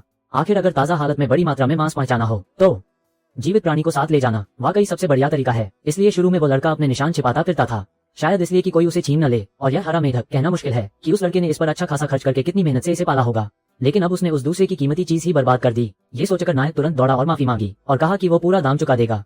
मगर लड़का लेने की हिम्मत नहीं कर पाया, क्योंकि उसकी असली पहचान दानव जाति की थी और बचपन से ही लोग उसे तिरस्कृत करते आए थे। उसे बस एक दास की तरह ही रखा जाता था। हालांकि कुछ देश राक्षसों को नियंत्रित करने की उनकी शक्ति का इस्तेमाल करके युद्ध भी भड़काते थे, लेकिन फिर भी उस लड़के ने कभी इंसानों को नुकसान पहुंचाने का इरादा नहीं रखा था। और इस बार जब वो राक्षस को शहर ले जा रहा था तो अपने उसी मालिक की आज्ञा से जा रहा था जो उसे हमेशा सताता था, और शर्त ये थी कि उसके साथी की जान को बंधक रखा जाएगा। लेकिन लड़के ने कभी सोचा ही नहीं था कि खुद दानव जाति का होने की बात नायक को बताने पर भी सामने वाले के चेहरे पर जरा भी घृणा नहीं दिखेगी। असल में नायक को तो ये भी नहीं पता था कि दानव जाति होती क्या है, लेकिन जब उसने सुना कि लड़के में राक्षसों को नियंत्रित करने की शक्ति है तो नायक बेहद उत्साहित हो उठा, क्योंकि जो सिर्फ दांव पेंच की कला जानता था वो अक्सर यह कल्पना करता था कि अगर उसके पास ऐसी शक्ति होती तो वो राक्षसों को अपने खेतों में मदद के लिए लगा सकता था और रात में पहाड़ों में जंगली कुत्तों के हमलों से भी नहीं डरना पड़ता। ये तो सीधा सीधा एक अनमोल वरदान था। नायक की बात सुनकर वो लड़का भावुक हुए बिना न रह सका। ये पहली बार था जब किसी ने उससे ऐसा कहा था, लेकिन नायक का ये हाल कुछ अजीब था। साफ साफ सामने वाले की क्षमता उससे ऊपर थी, फिर भी वो अपने बारे में इतनी नीची राय क्यों रखता था। तभी पास ही मौजूद राजकुमारी अपने पहरेदारों के साथ दौड़ती हुई आ गई और नायक के घावों का इलाज करना चाहती थी। लेकिन जब पुरुष नायक के सभी विष का उपचार हो गया, राजकुमारी तो बस स्तब्ध रह गई। आपको पता है, आमतौर पर ब्लैक डेथ ड्रैगन के विष का अंजाम सिर्फ मौत ही होता है, जब तक कोई पवित्र अवशेष से उसे दूर न करे। लेकिन उसके लिए साधारण प्रशिक्षण से हटकर परम सीमा तक पहुंचना जरूरी था। यहाँ तक कि उसके गुरु 6 संप्रभु ने भी 40 से अधिक वर्षों तक अभ्यास किया था, मगर यह पुरुष नायक तो इतनी कम उम्र में ही यह कर दिखाया। ये सोचकर राजकुमारी और भी दृढ़ हो गई कि वो पुरुष नायक से सीखने के लक्ष्य पर डटी रहे। इसके बाद पुरुष नायक ने कहा कि वो उस किशोर को साथ लेकर गाड़ी में बैठना चाहता है। आखिरकार यह उसी की अपनी ओर से शहर ले जाने वाले उस राक्षस के काम में गड़बड़ हुई थी। राजकुमारी यह सुनकर तुरंत घबरा गई, क्योंकि उसे मालूम था अगर ब्लैक डेथ ड्रैगन सच में शहर तक लाया गया तो कितने भयानक नतीजे होंगे। तब पास खड़े पहरेदार ने किशोर से पूछा, उस राक्षस को पहुंचाने का वादा किसने किया था। लेकिन किशोर ने कहा कि उसे नहीं पता, क्योंकि बचपन से ही उसे वो इंसान तहखाने में बंद करके पालता बढ़ाता रहा था, इसलिए उसे उसकी असली पहचान जानने का जरा भी अधिकार नहीं था। और रास्ते के पहले हिस्से में तो उसकी आंखों पर पट्टी भी बंधी हुई थी, इसलिए उसे ये भी नहीं पता था कि वो खुद किस शहर से आया है। ये सुनकर राजकुमारी को कुछ अपराध बोध हुआ। सामने खड़ा किशोर साफ तौर पर पीड़ित था, फिर भी वो एकदम उसे किसी दुष्ट दानव जाति का प्राणी समझ बैठा, इसलिए उसने भी हामी भर दी और उसे साथ लेकर अपने गंतव्य की ओर चलने लगी। लेकिन एक समस्या और थी, यानी जिस देश में उन्हें जाना था वहाँ दानव जाति का प्रवेश निषिद्ध था। लेकिन अगर उस किशोर को अगले शहर में छोड़ दिया जाए तो वो निश्चित ही अकेले जीवित नहीं रह पाएगा। इसी बीच जब कुछ लोगों को समझ नहीं आ रहा था कि क्या किया जाए,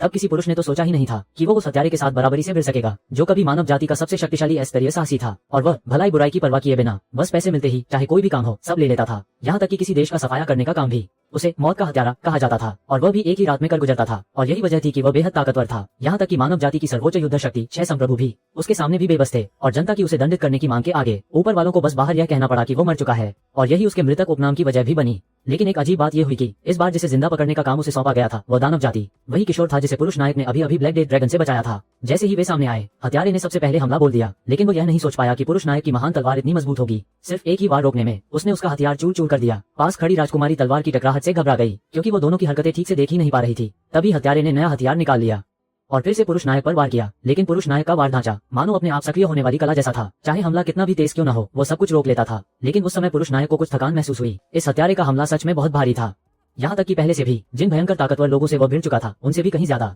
आपको पता है, वो तो गहरे गर्त से निकला एक विनाशकारी दानव था। लेकिन खैर तभी तो बात बनी, हत्यारे की तलवार फिर से टूटकर आधी रह गई। लेकिन पुरुष नायक ने सोचा ही नहीं था कि सामने वाला तो कुछ जानता ही नहीं था। उसे मजबूर होकर पूरी ताकत से जवाब देना पड़ा। साथ ही उसे पास खड़े किशोर की भी रक्षा करनी थी, वरना उसकी ताकत बहुत पहले ही हत्यारे से पहले ही खत्म हो जाती। दूर खड़ी इनीस दोनों की लड़ाई से उठती आघात तरंगे देखते हुए संघ ने ढाल रक्षा को सक्रिय कर राजकुमारी की हिफाजत कर दी, और उसने ध्यान से एक बार देखा। उसने भी हत्यारे की पहचान ली। उस समय वो सुरक्षा दल में काम कर रहा था। तभी उसे पता चला कि हत्यारा तो पहले ही मृत घोषित किया जा चुका था, फिर भी मामला क्यों अभी भी चल रहा था। इस पर 6 संप्रभुओं ने उसे दखल देने नहीं दिया, क्योंकि यह हत्यारा बेहद शक्तिशाली था। 6 मिलकर भी उससे कोई फायदा नहीं था, और सामने वाला तो बस अच्छा बुरा जो भी हो वो काम स्वीकार कर रहा था। उसने किसी बुरे इरादे से ऐसा नहीं किया था, इसलिए बस बाहर यह कहना काफी था कि वो मर चुका है। लेकिन उसके बाद की जांच में इनिस को पता चला कि असल में सामने वाला बहुत निर्दयी था, इसलिए 6 संप्रभुओं ने और लोगों की बलि न पड़े इसी वजह से झूठ बोला और खुद ही कहा कि अब आगे जांच न की जाए। उसी समय नायक ने फिर से हत्यारे के हथियार को चकनाचूर कर दिया। उसे नहीं पता था कि सामने वाले की असली पहचान वाले उस व्यक्ति से वो अब तक माफी मांग रहा था। हालांकि तुम्हारा हथियार तोड़ना जरूर गलत था, लेकिन तुमने अचानक हमला कर दिया, वह भी ठीक नहीं था। तो बस उसे थोड़ा पैसा भर देना होगा, मामला खत्म। और इससे हत्यारे की दिलचस्पी भी जग गई,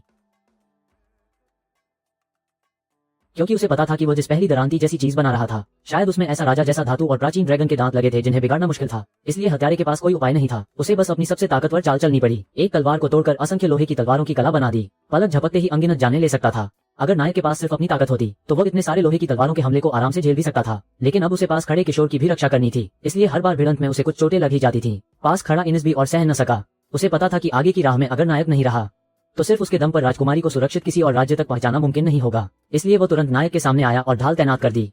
इसके बाद लोहे की तलवारों की अगली लहर रोककर इनिस ने ढाल संभालते हुए हत्यारे पर पलटवार किया। लेकिन सामने वाले की गति इतनी तेज थी कि वो बिल्कुल भी निशाना नहीं लगा सका। इसलिए उसने उम्मीद की कि नायक कुछ उपाय सोचकर उसे चोट पहुंचाए। लेकिन नायक ने बाहर उमड़ती अनगिनत लोहे की तलवारें देखी और उसका भी सिर घूम गया। उसकी चाल ढाल अधिकतम बस रोकने तक ही सीमित थी। लेकिन तभी उसे अचानक याद आया कि वो पहले पत्थर से उस चिड़िया को मार चुका था जो इससे भी तेज थी। तो उसने फुर्ती से जमीन पर पड़े ब्लैक डेथ ड्रैगन के दांत उठा लिए और इनिस से कहा कि वो संकेत दे तो ढाल में एक छेद कर देना।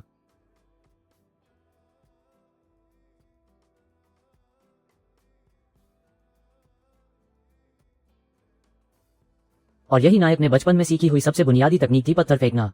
ब्लैक डेथ ड्रैगन के दांत और पंजे कुचलकर उन्हें पत्थर की तरह फेंक दो तो आसमान से बरस रही अनगिनत लोहे की तलवारें आसानी से टूट जाती थीं। लेकिन अभी तो उसने बस लोहे की तलवारों को गिराया ही था। पास खड़ा इनिस अचानक छापे में आ गया।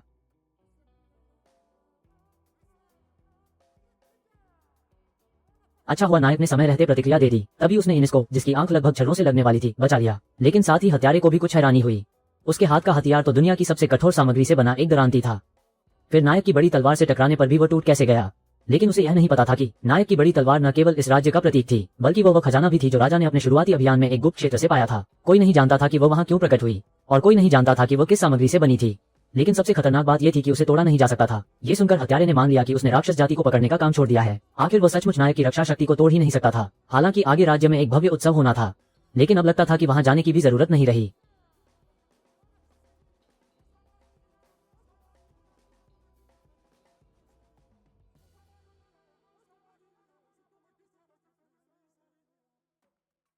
इसलिए हत्यारा चला गया। राजकुमारी उस समारोह को लेकर बहुत उत्साहित थी, उसे भी नहीं पता था कि क्या होने वाला है। तब समझदार नायक ने सुझाव दिया कि क्यों न वापस चलकर देख लें, आखिर अभी अभी तो वे वहां से निकले हैं, बहुत दूर भी नहीं, और अगला राज्य भी राक्षस जाति को स्वीकार नहीं कर सकता। ठीक है, उस किशोर को राजधानी में ही ठहरा दिया जाए। लेकिन किशोर ने यह सुनते ही कि राजधानी जाना है, उसी वक्त घबरा गया, क्योंकि जेल में रहते हुए उसने दूसरों को बात करते सुना था कि सबसे बड़े राक्षस को राजधानी भेजा जाएगा, तब तो पूरा शहर ही खत्म हो जाएगा। उसी समय दूसरी ओर राजधानी में 6 संप्रभुओं की संयुक्त मदद से अभी अभी राक्षसों के एक हमले को रोका गया था। मौजूदा हालात को देखें तो शायद अब भी एक बड़े पैमाने के हमले की जरूरत पड़ेगी, लेकिन अब क्यों रत्ती भर भी हलचल नहीं है। तभी राजकुमार ने सिर उठाकर आसमान की तरफ देखा और कुछ गड़बड़ महसूस की, तो उसने फौरन निष्क्रियता छिपाने वाला जादू छोड़ दिया। लेकिन उससे पहले ही एक कथित प्रलयकारी ड्रैगन बाहर निकल आया।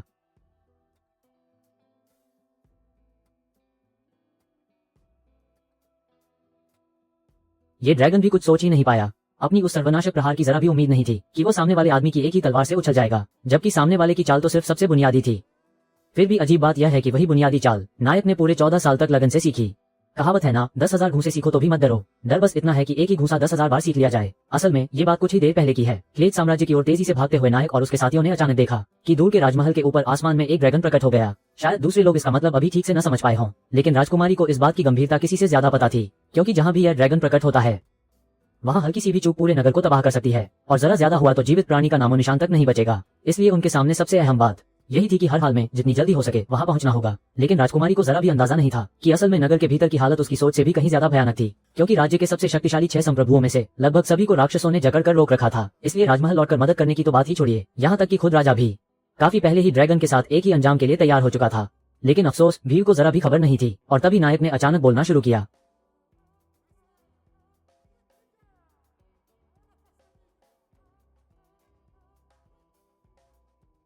असल में नायक को नहीं लगता था कि सामने की यह दूरी कोई समस्या है। उल्टा उसे लगा अगर वो सिर्फ दौड़ पड़े तो शायद ड्रैगन के हमले से पहले ही राजमहल तक पहुंच जाए। ये सुनते ही राजकुमारी एकदम सन्न रह गई, लेकिन उससे पहले ही वो कुछ कह पाती, अगले ही पल नायक ने राजा की दी हुई बड़ी तलवार निकाल ली। असल में वह चाहता था कि राजकुमारी पिछली बार गोब्लिन सम्राट के साथ जैसे किया था वैसे ही एक बार फिर उस पूरी ताकत वाले हवा आधारित जादू का इस्तेमाल करे। हालांकि राजकुमारी समझती थी कि ऐसा करने से सचमुच मंजिल तक पहुंचा जा सकता है, लेकिन वो ये भी जानती थी कि इसमें कितना बड़ा खतरा है, क्योंकि यह चाल सिर्फ इंसानी शरीर को ही नहीं बहुत बुरी तरह चोट पहुंचाती है। यहाँ तक कि चूर चूर हड्डियों के साथ बयान करना भी कुछ ज्यादा नहीं होगा। लेकिन राजकुमारी के झिझकते ही दूसरी तरफ राजा अकेले ही मीनार की छत तक पहुंच गया था। असल में वो अपनी जान की कुर्बानी देने को तैयार था और अपनी सारी जादुई शक्ति लगाकर ड्रैगन के साथ एक ही अंजाम वाले जादू को शुरू करने वाला था। हालांकि उस समय सबको राजा के मरने के पक्के इरादे का एहसास हो चुका था, लेकिन बदकिस्मती यह थी कि वे इस महाकाव्य सी लड़ाई में दखल देने लायक ही नहीं थे, क्योंकि पूरे राज्य में ऐसा केवल सबसे ताकतवर राजा ही कर सकता था। बस ड्रैगन की एक आंख को जबरन बंद करने भर की बात थी।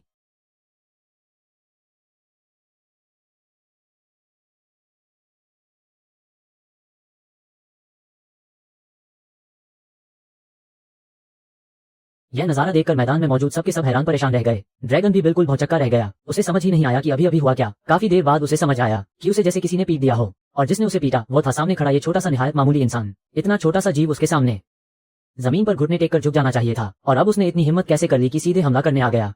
ये सोचकर ही गुस्साए ड्रैगन ने सीधे अपनी पूंछ से नायक पर वार कर दिया, लेकिन उसे जरा भी अंदाजा नहीं था कि नायक बस हल्का सा हाथ हिलाएगा और खुद उसे ही दूर उड़ा देगा।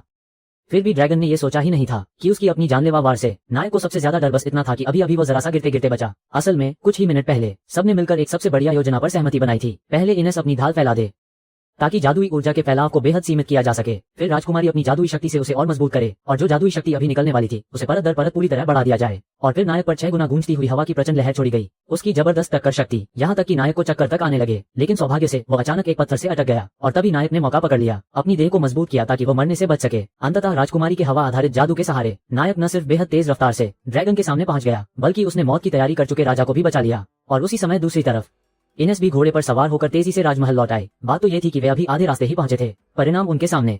तभी अचानक कुछ डरावने गोब्लिन सम्राट प्रकट हो गए, क्योंकि यह पहली बार नहीं था जब उसने इन लोगों से सामना किया था। इसलिए राजकुमारी को इन लोगों की ताकत अच्छी तरह मालूम थी, लेकिन अब वो भी पहले वाला भोला सा सफेद सा नहीं रहा था। बस थोड़ी सी सोच विचार उसने तुरंत गोब्लिन सम्राट की सारी कमजोरियां बता दी, और उसी क्षण नौजवान ने भी अपनी क्षमता दिखा दी।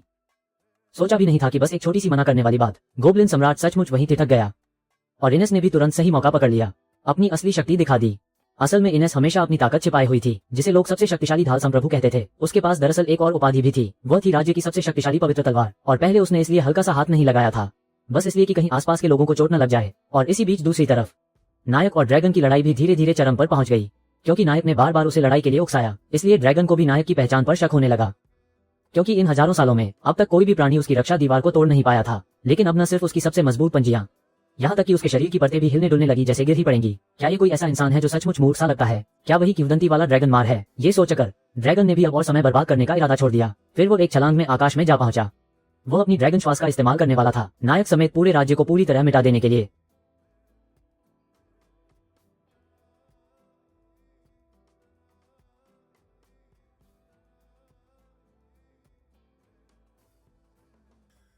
तो फिर अपनी सबसे ताकतवर चोट के साथ वो फिर से नायक के प्रहार का शिकार हो गया और अब बिना किसी चाल के ड्रैगन बस आसमान की ओर दहाड़ सकता था। और इस दुनिया के सबसे घमंडी प्राणी के रूप में उस पल ड्रैगन का एक ही ख्याल था कि इस इंसान के साथ ही खत्म हो जाया जाए। लेकिन जब वो गरजते हुए फिर नायक की ओर झपटा तो पल भर में उसका एक दांत टूट कर गिर गया। नायक की यह चोट न सिर्फ ड्रैगन को चौंका गई बल्कि उसके उस बनावटी से अभिमान को भी चकनाचूर कर गई। और अब उस ड्रैगन में पहले वाला घमंड भी नहीं रहा, बल्कि वो तो शरारती बच्चे की तरह नायक के सामने पसर गया। हालांकि सब जानते थे कि यह ड्रैगन के समर्पण का संकेत था, मगर नायक को सच्चाई जरा भी समझ नहीं आई। वो तो बस यही समझा कि ड्रैगन थक गया है।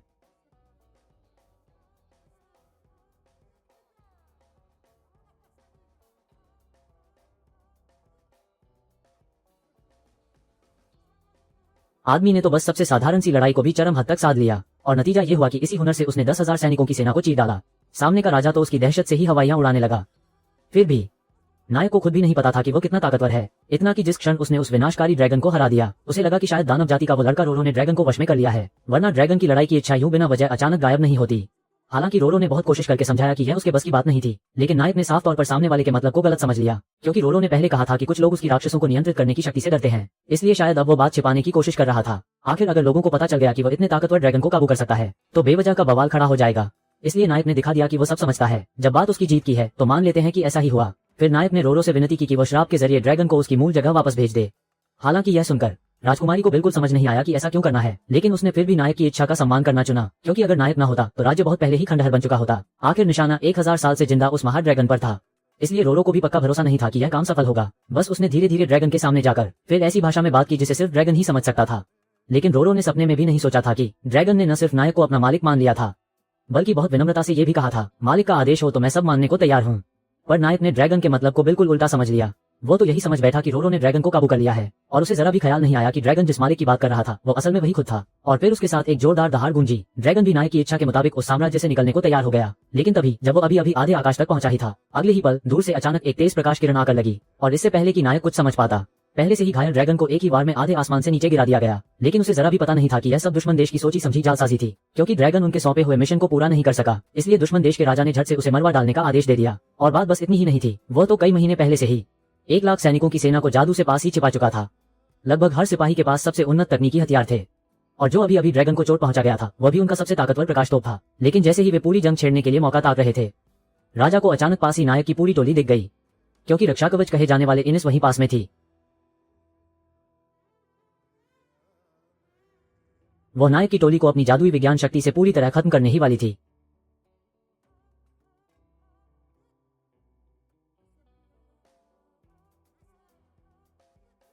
जिससे धरती तक बुरी तरह कांप उठी। नायक ने न सिर्फ अकेले ही संकट टाल दिया, बल्कि आधा पहाड़ तक काट डाला। यह नजारा देखकर राजा ने भी हार मानने का इरादा नहीं किया, और फिर उसने लगातार अनगिनत प्रकाश तोपें दाग दी। लेकिन सौभाग्य से हजारों सैनिकों के एक ही बार में इनिस की पवित्र ढाल ने सारे हमले रोक लिए। फिर भी सामने का यह दृश्य देखकर राजा अब भी हमला रोकने को तैयार नहीं था, बल्कि उसने नायक की टोली पर और भी ज्यादा आग बरसाई।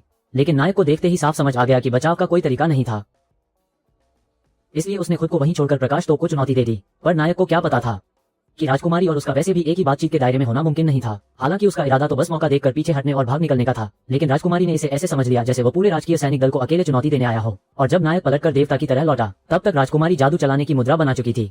समझने का समय न मिलने पर नायक ने बस अपनी देह को यथासंभव मजबूत किया, लेकिन उसकी शक्ति सचमुच बहुत ज्यादा थी। नायक को फिर भी लगा जैसे उसके पीछे गोले का जोरदार धमाका लगा हो। जब उसे होश लौटा तो अनगिनत जादुई प्रकाश उसके चेहरे पर आ चुके थे। हालांकि ये जादू वो मनचाहे ढंग से टाल सकता था, लेकिन ऐसे ही चलता रहा तो सच में कोई हल नहीं था। इसलिए नायक को भी बस भगदड़ मचाकर भागना पड़ा। जादू की धक्का शक्ति का सहारा लेकर उसने सबसे तेज रफ्तार से दुश्मन की सेना में घुसपैठ कर ली। नतीजा ये हुआ कि दुश्मन अभी संभल भी नहीं पाए थे, और हथियार पहले ही नायक ने सबके सब हवा में उड़ा दिए। और वह भी एक ऐसी सेना थी जिसमें 10,000 सैनिक थे। फिर भी एक भी आदमी नायक के कदमों को रोक नहीं सका। आसमान में उड़ते हथियारों को देखते हुए राजा भी हक्का बक्का रह गया।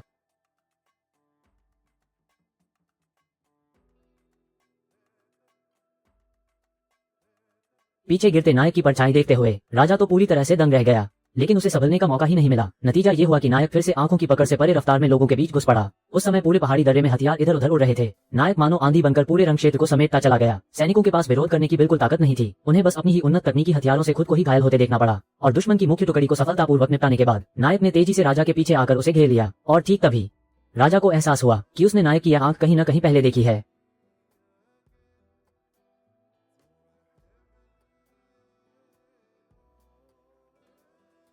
राजा के गहरे सदमे से बाहर आने से पहले ही नायक पहले ही धीरे धीरे सामने आ पहुंचा था। उस वक्त राजा के दिमाग में नायक द्वारा कत्लेआम किए जाने का ही दृश्य भरा हुआ था, लेकिन जल्दी ही वह शांत हो गया। आखिर उसके शरीर पर राजा स्तर के धातु से बनी कवच पट्टी थी, जिसे तोड़ा ही नहीं जा सकता था, इसलिए नायक के हमले से डरने की कोई बात ही नहीं थी।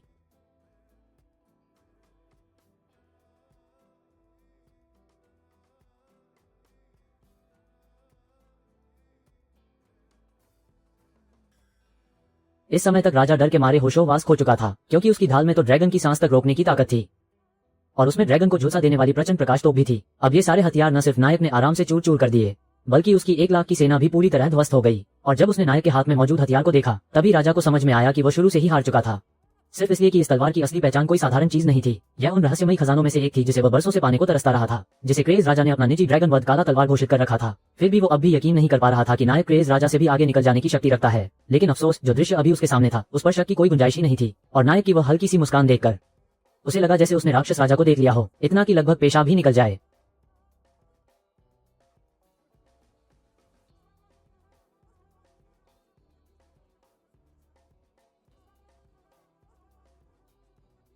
ये बूढ़ा राजा भी क्या चीज है। उसने ये जरा भी नहीं सोचा था कि उसकी 2 साल की बड़ी चाल उल्टी पड़ जाएगी और वो पूरे राष्ट्र की सेना लेकर एक ही राजधानी पर चढ़ाई करने वाला था। उसके लिए ये जीत साफ तौर पर हाथ लगे माल जैसी थी। लेकिन ठीक उसी समय उसे मिला यह अनोखा नायक, जिसने अकेले ही 10,000 सैनिकों की पूरी फौज को स्तब्ध कर दिया और फिर राक्षस द्वीप राज्य की सबसे उन्नत अति विद्युत चुंबकीय तोप तक को सूखे टुकड़ों की तरह आराम से तोड़ डाला। लेकिन इस सब का नायक की आंखों में कोई खास मतलब ही नहीं था। असल में उसे डर था कि दुश्मन फिर से हथियार उठा लेगा और वह खुद उसका मुकाबला नहीं कर पाएगा। इसलिए वो मैदान में बिजली जैसी तेजी से लगातार भागता रहा और अपने वारों से ऐसा दबाव बनाता रहा कि उनके हथियार आसमान से ही गिरते रहें। और यह उल्टी दुनिया का नजारा भी तलवार संत को सन कर गया। उसे अंदाजा ही नहीं था कि जिसे वह पहले ही समझाकर वापस भेज चुका था, वही अब अपनी सिखाई हुई सबसे नीची स्तरीय कला अपनी अकेली ताकत से 10,000 सैनिकों की फौज पर आजमा रहा है। और ये देखकर पुराने दीपक देश का राजा भी हक्का बक्का रह गया, क्योंकि वो खुद तो चमकते सोने से दमकते पूरे शरीर में लिपटे हुए कवच में था, लेकिन नायक ने उसे अपने देश का राजा मान ही नहीं पहचाना। उसे तो बस यही लगा कि सामने वाला घबराया हुआ और हाथ पांव फूला साधारण बुजुर्ग है। आखिर एक देश के राजा होने के नाते उसकी ताकत इतनी कम हो ही कैसे सकती थी। इसलिए उस बुजुर्ग को बुरा न लगे, यही सोचकर नायक ने अपने चेहरे पर भलेपन भरी मुस्कान लाने की ठानी। लेकिन यह मुस्कान देखते ही बुजुर्ग की तो गिग्गी बंद गई, यहाँ तक कि उसे पैंट बदलने का भी मौका न मिला और वह भाग खड़ा हुआ। और बस उसी समय नायक के शरीर में अचानक एक तीव्र कंपन उठा। लग रहा था आज उसने जरूरत से ज्यादा बार वार रोक कला का प्रयोग कर लिया, जिससे शरीर की सारी थकान अपनी चरम सीमा पर पहुंच गई है। और शत्रु सेना की नौकाएं झुंड झुंड आगे बढ़कर नायक को पकड़ने का सोचने लगी, जो बेहद संकट भरा पल था। सांझ ढलने ही वाली थी, तभी आधे आसमान में चमकते सितारों जैसी बौछार बरस पड़ी। नायक ने एक नजर में पहचान लिया कि यह तो बचपन में महल के संत आचार्य द्वारा सिखाई गई कला थी। और अगले ही क्षण उसके साथ पीली रोशनी और तलवार संत भी आ पहुंचे। एक ही बार में आसपास के दुश्मनों को साफ कर दिया। तभी तलवार संत धीरे धीरे आगे आए। शायद कई सालों बाद मिले हों। तलवार संत कुछ देर तक नायक की असलियत पहचान ही न पाए और नायक का शुक्रिया अदा करने के बाद कह दिया कि अब बाकी काम वे संभाल लेंगे। आखिर नायक पहले ही उनकी इतनी बड़ी मदद कर चुका था, अगर बाकी की सफाई भी ठीक से न हो पाती तो राज्य के 6 संप्रभुओं की तो इज्जत मिट्टी में मिल जाती। आसमान सी तलवार की आभा को देख नायक बेहद प्रभावित हुआ, क्योंकि वो वही रूप था जिसकी वो कब से कल्पना करता आया था, एक सच्चे तलवार देव का। सैनिकों को तलवार संत के हाथों कत्ल होने से बचाने के लिए जादू संत संघ ने मंत्रमुग्ध करने वाली जादुई शक्ति से उन्हें काबू में कर लिया। इसके तुरंत बाद 10 बद्धी कारागार की विधि चलाई गई और एक विशाल पत्थर की जेल धरती से उठ खड़ी हुई।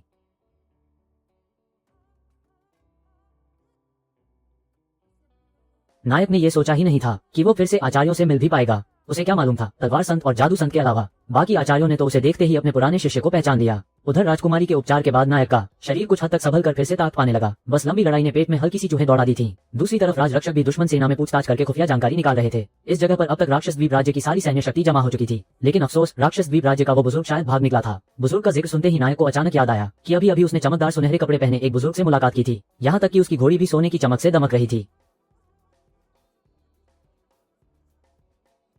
ऐसे में आम तरीकों से पीछा करना तो शायद उसके बस का नहीं था, जब तक कि सब उड़ने वाली जादू विद्या न सीख लें। नायक के दिमाग में एक उपाय को आया था, तो वह राजरक्षक को साथ लेकर ड्रैगन के गिरने वाली जगह पर पहुंच गया। अगर बुरी तरह घायल ड्रैगन का इलाज कर दिया जाए तो उसी पर सवार होकर बेहद तेजी से पीछा किया जा सकता है। राजरक्षक कुछ भावुक हो गई। उसे यकीन नहीं था कि इतने सालों बाद मिला नायक अब अकेला मोर्चा संभाल सकता है।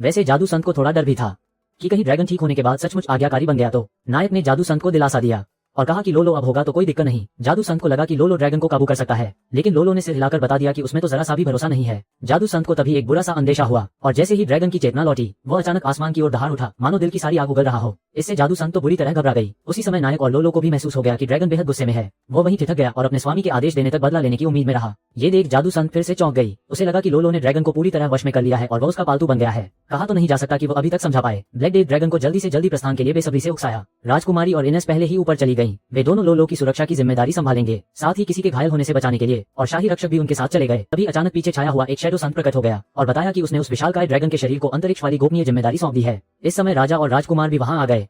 ये सोचकर कि शायद किसी को बातचीत संभालनी पड़ेगी, इसलिए राजकुमार ने भी साथ चलने का निश्चय किया। और नायक तो शुरू से जाना ही नहीं चाहता था, लेकिन राजकुमारी के आग्रह के आगे वो मना भी नहीं कर सका।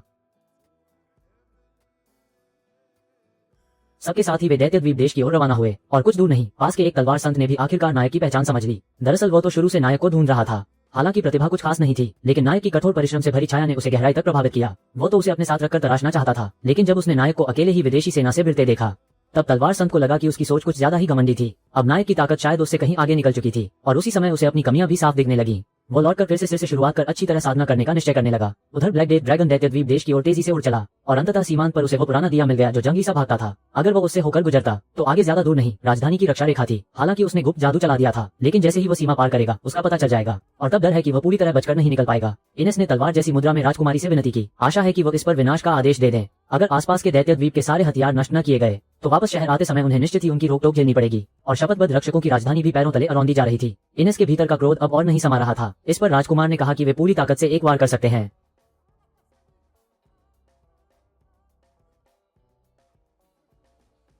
बस यूं ही सब लोग सीमा रेखा पार कर गए। हालांकि पता नहीं आगे उनका इंतजार क्या कर रहा था, लेकिन अभी ड्रैगन की पीठ पर सबसे ताकतवर योद्धा सवार थे, इसलिए चिंता करने की कोई बात नहीं थी। और क्या नायक जैसा गहराई तक छिपा हुआ बलशाली वहां मौजूद था ही। चाहे दुश्मन देश की राजधानी तक पीछा करना पड़े, उन्हें रत्ती भर भी संकोच नहीं था।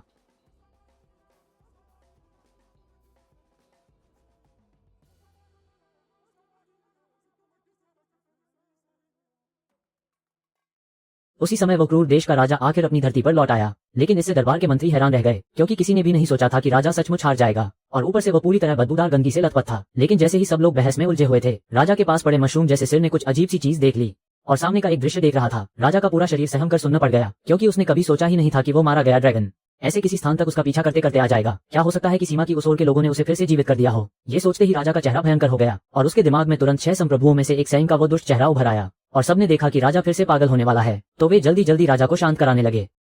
पर उन्हें क्या पता, अभी का राजा पहले ही आग में घी बन चुका था। न सिर्फ अपने ही लोगों पर हाथ उठा रहा था, बल्कि उस अभी विकसित हो रहे सर्वोच्च अस्त्र को भी चलाने की तैयारी कर रहा था। अगले ही पल राजा ने पूरे राज्य की बिजली व्यवस्था ही काट दी और सारी ऊर्जा ब्लैक डेथ ड्रैगन से निपटने वाले सर्वोच्च अस्त्र शेष की बिजली पर केंद्रित कर दी। पर राजा को इसकी जरा भी भनक नहीं थी कि उसका वो घमंड से लबालब काला विज्ञान ड्रैगन को अभी छुआ भी नहीं था। तभी पल भर में एक रहस्यमयी शक्ति ने उसे उछालकर आसमान में दे मारा और उसकी ही बेवकूफी भरी आज्ञा के कारण जो अतिरिक्त जादुई ट्रैकिंग ऊर्जा थी वो सीधे वापस उछल आए सामने का दृश्य देखकर। उसी समय मैदान में मौजूद सभी लोग हक्के बक्के रह गए। वे अब इस पागलपन करने वाले राजा की सेवा और नहीं करना चाहते थे। इसके बाद वे सब तुरंत आपातकालीन निकास की ओर भागे और राजा को यहीं अकेला मरने के लिए छोड़ दिया। पर नतीजा तो सिर्फ एक पल की झपकी भर था। बिखरी हुई प्रचंड ऊर्जा ने सारी मुख्य संरचनाएं तहस नहस कर दी और शायद राजा ने भी यह कल्पना नहीं की थी कि शुरुआत में तो वो कुछ हद तक जीत की गणना कर रहा था, क्योंकि ब्लैक डेथ ड्रैगन सचमुच उसके शेष को रोक नहीं सकता था। लेकिन हजारों सैनिकों के एक साथ वार के क्षण धुंध में डूबा हुआ वो भयावह नायक फिर से चेत गया।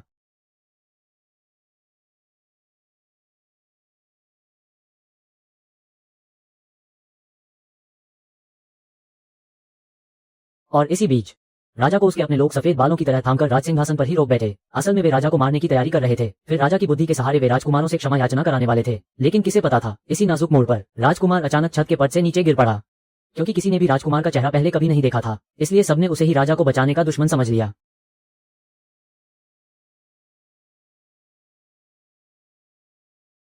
इस दृश्य ने सफेद बाल वाले के अनुमान को और भी पक्का कर दिया। जरा भी संदेह नहीं था। अगले ही पल वे सब साथ मिलकर टूट पड़े। लेकिन उन्हें अंदाजा नहीं था कि राजकुमार ने बस हल्के से हाथ हिलाया और उनकी सारी हमले की चालें चिपका दी। जब सफेद बाल वाले को ये कुछ अजीब सा लगा ही था, तभी उसके अधीन लोगों ने अचानक हथगोले फेंक दिए। तुम ऐसा काम क्यों कर रहे हो? वो तो एक बूढ़ा आदमी है। नहीं, अभी अभी वो तुम ही थे। इस तरह मामला और भी रहस्यमय होता गया। सफेद बाल वाला पहले समझा कि राजकुमार राजा की रक्षा के लिए आया है, लेकिन जल्दी ही उसे समझ नहीं आया कि कहना चाहिए कि राजकुमार रक्षा कर रहा था, बल्कि ऐसा लग रहा था जैसे वो अपने हाथों से उनके राजा का अंत करना चाहता हो। नतीजा ये कि शायद वे उसके हमला किए बिना ही राजा को राजकुमार ने ही ठिकाने लगा दिया होता। गलती समझते ही सफेद बाल वाले ने तुरंत राजकुमार को समझाना शुरू किया, अभी की स्थिति में तनिक भी ढिलाई नहीं चलेगी, केवल राजा का मोबाइल सौंप देने से ही उनका देश बच सकता है। लेकिन ये बात राजकुमार को और भी अचरज में डाल गई। जो पढ़ा लिखा नहीं था उसे तो कुछ समझ ही नहीं आया। सफेद बाल वाले का क्या मतलब है? वो राजा की रक्षा इसलिए कर रहा था, असल में सिर्फ राजकुमार के आने का इंतजार कर रहा था। आखिर ऐसी राष्ट्र संबंधी बड़ी बातों का फैसला तो सिर्फ वही कर सकता था। और माहौल थोड़ा नाजुक होते ही राजकुमार आखिरकार यहाँ पहुंच ही गए और गलतफहमी बस छूटने ही वाली थी। तब राजकुमार ने बहाना बनाया कि वो राजकुमार की मदद करना चाहता है और राजकुमारी को साथ ले गया। इसके बाद उसने नजरें राजा की ओर घुमाई, क्योंकि इस युद्ध में अनगिनत आम लोग मारे गए और घायल हुए। इसलिए राजकुमार ने सोचा कि अब हिसाब बराबर कर दिया जाए और राजा को भी राक्षस के हाथों चकनाचूर होने का एहसास कराया जाए, लेकिन ताकि वो दर्द में बेहोश न हो जाए या मर न जाए। राजकुमार ने बहुत स्नेह से साथ लाया, जिसे चमत्कारी वैद्य कहा जाता है, सायन। बस सांस बाकी रहनी चाहिए। सायन 2-2.5 सेकंड में उसे फिर से पहले जैसा कर सकता है।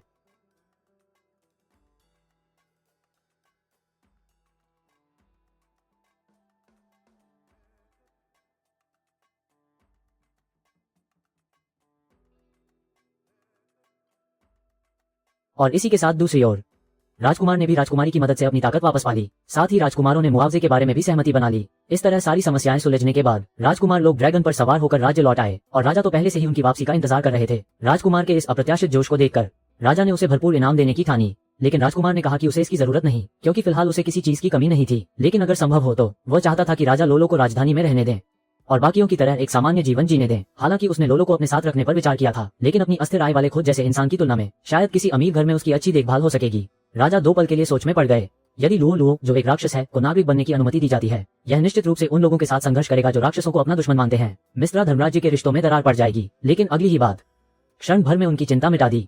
राजकुमार ने कहा कि इस मांग के अलावा उसे कुछ भी नहीं चाहिए। अगर जिद करके उसे पैसा दिया भी जाए तो बेहतर है कि वह दूसरों की मदद करे। आखिर बहुत से लोग घर खोने के कारण दुख झेल रहे हैं। राजा ये सुनकर मुस्कुरा दिए। आखिरकार उन्होंने राजकुमार की मांग मान ली और लोलो भी कुछ समय के लिए इनेस के साथ रहने लगा। सामने खड़ी उस असली चीज को देखते हुए लोलो की आंखें आंसुओं से भर आईं। उस समय तो उसे लगा था कि वह ब्लैक डेथ ड्रैगन के हाथों मर जाएगा। अगर फिर से जन्म लेने का मौका मिले तो बस यही आशा है कि अगली पीढ़ी को इतनी बुरी मार न पड़े और साथ ही जितना हो सके लोगों की थोड़ी मदद भी हो जाए और बस एक बार उस कथित स्वादिष्ट भोजन को चखने का मौका मिल गया। किसे पता था इतनी जल्दी ख्वाहिश पूरी हो जाएगी।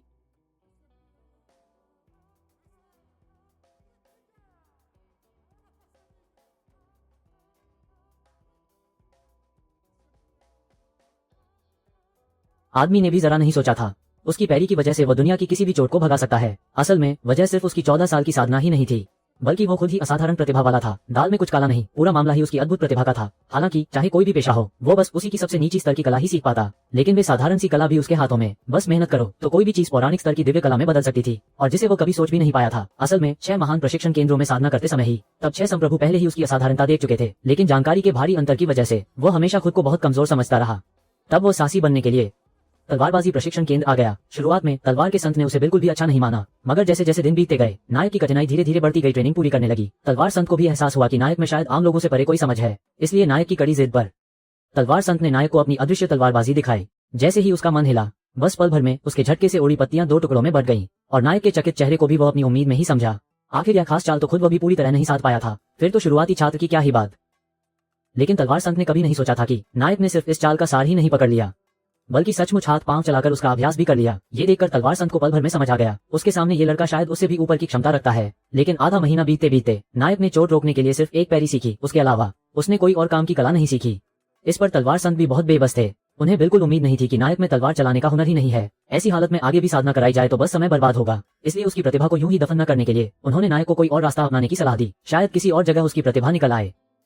इस तरह नायक पहुंचा योद्धा प्रशिक्षण केंद्र में, और जिसे योद्धा कहा जाता है वह है दल का ढाल। इसलिए उनके पास एक बेहद मजबूत देह होनी चाहिए। पहली ही परीक्षा थी पहाड़ से लुढ़कते पत्थरों की मार सहना। गुरु ने सोचा भी नहीं था कि यहाँ तक कि वयस्क भी इसे सख्त पहाड़ जैसी ट्रेनिंग कहते हैं। नायक ने फिर भी पूरे 2 महीने तक डटे रहकर अभ्यास किया और एक बार तो गलती से गिरा हुआ विशाल पत्थर भी सीधा झेल लिया। उसकी अडिग आंखों ने गुरु को भी हैरान कर दिया। अगर उसने इस जैसी कोई कला सीख ली होती तो वो वाकई नाम का नहीं असली का अजय रथ बन जाता। लेकिन नतीजा बहुत अफसोसनाक रहा। 3 महीने की प्रशिक्षण अवधि में नायक को बस और भी मजबूत शरीर मिला।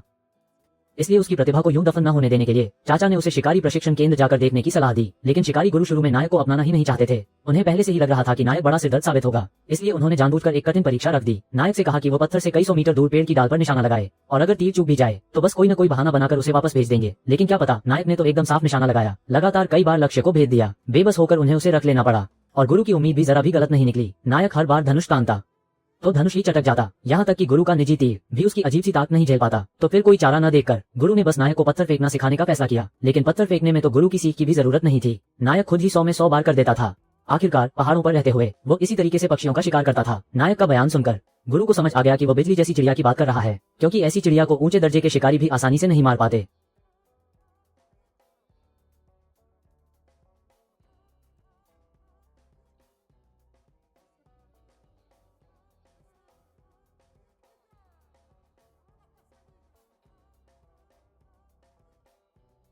इसके बाद नायक पहुंचा हत्यारे प्रशिक्षण केंद्र में। उनकी मुख्य ट्रेनिंग खजाना खोलने के लिए जाल भेदना थी, लेकिन बाकी छात्रों की सावधानी से बिल्कुल अलग।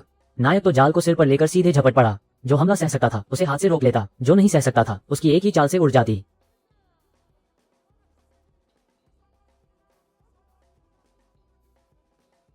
लेकिन 3 महीने की ट्रेनिंग नायक ने न केवल जाल भेदना नहीं सीखा, बल्कि दुश्मन की आभा को भी महसूस नहीं कर पाया। इसलिए वो एक ठीक ठाक रक्षक भी नहीं बन सका। पर गुरु के मन में फिर भी उसका बहुत मान था। नायक की सहनशीलता और हौसला भविष्य में उसे राजकीय गुप्तचर विभाग में शामिल कराने की तैयारी थी। इसके बाद जादू की ट्रेनिंग संस्था आई, लेकिन 2 महीने का समय बीत गया। नायक से एक भी शब्द नहीं निकला।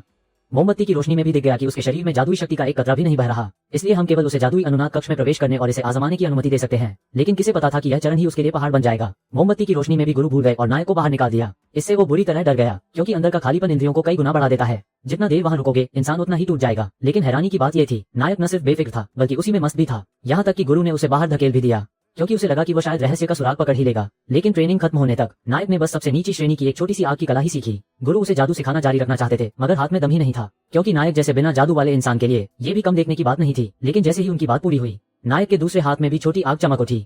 गुरु एकदम हक्के बक्के रह गए। दोहरी साधना, ये तो उन्होंने पूरे 50 साल लगाकर सीखा था, और नायक ने 3 महीने में ही इसे अपनी मुट्ठी में कर लिया। फिर भी गुरु ने नायक को रोकने की कोशिश नहीं की, क्योंकि उन्हें एहसास ही नहीं हुआ। बाकी सारी क्षमताओं से भी यह साफ हो गया कि वह जादू के रास्ते के लिए बना ही नहीं था। आखिरकार नायक चिकित्सा प्रशिक्षण केंद्र पहुंचा, लेकिन इस बार उसने मुंह खोला ही था कि उसे साफ मना कर दिया गया। कारण ये था कि बचपन में उसने आशीर्वाद की रस्म स्वीकार नहीं की थी। बिना उसके किसी भी तरह उपचार कला सीखी ही नहीं जा सकती। ऐसी बंद दरवाजे वाली निराशा के सामने नायक ने फिर भी हार नहीं मानी, बस दरवाजे पर डटा रहा, हिला तक नहीं। असल में युशेंग इस तरह की बात बिल्कुल नहीं खाता था। लेकिन 3 दिन बीत गए। जब उसने देखा कि नायक दरवाजे पर ही डटा हुआ है, तभी मजबूरी में उसने नायक को अंदर लिया। लेकिन समय फिर 3 महीने आगे निकल गया। आखिर में नायक ने बस यही सीखा कि सिर्फ घाव भरने वाली मामूली सी चिकित्सा ही कर सकता है। इसलिए नतीजा फिर भी नाकाम ही रहा। लेकिन युशेंग ने यह नहीं कहा कि असल में नायक का सिर्फ मामूली उपचार सीख लेना ही अपने आप में एक करिश्मा था। पवित्र आत्मा ने भी ऐसा पहले कभी स्वीकार नहीं किया था कि आशीर्वाद की रस्म से ही उपचार कला चल पाती है। प्राचीन काल से नायक ही पहला ऐसा इंसान था। आखिरकार कुछ गुरु एक जगह इकट्ठा हुए। उन्हें अंदाजा ही नहीं था कि नायक सभी प्रशिक्षण केंद्रों में एक ही जैसा परिणाम दे रहा था। लगता है नायक की काया दूसरों से अलग है। शायद हर ओर से तराशना ही सही चुनाव है। लेकिन जब उन्होंने तरीका तय कर लिया तो नायक गायब हो चुका था, और ये तलाश 10 साल तक चली। जहां तक नायक का सवाल है, वो इस वजह से कि उसके पास एक भी काम की कला नहीं थी। वो साहसी बन सकता था, इसलिए वो अकेले ही गहरे पहाड़ों में जाकर कठिन साधना करने लगा। उसकी मेहनत भी नेक इरादों पर खरी उतरी। 14 साल की दिन रात की साधना के बाद वे सबसे बुनियादी चालें नायक ने उन्हें भी दिव्य कला बना दिया। बस नायक के ताकतवर बनने की कीमत सोना नहीं थी, बल्कि उसका दिमाग ही उड़ गया था। यहाँ तक कि अकेले दम पर उसने दैत्य राज्य को भी हरा दिया। लेकिन उसे अब भी समझ नहीं आया कि वो असल में बहुत ताकतवर है, और इस वक्त उसका दिल बस यही चाहता था कि आपदा के बाद सब कुछ फिर से बसाने में मदद करे। और ठीक उसी समय संयोग से एक जान पहचान वाले ने उसे मदद के लिए बुला लिया।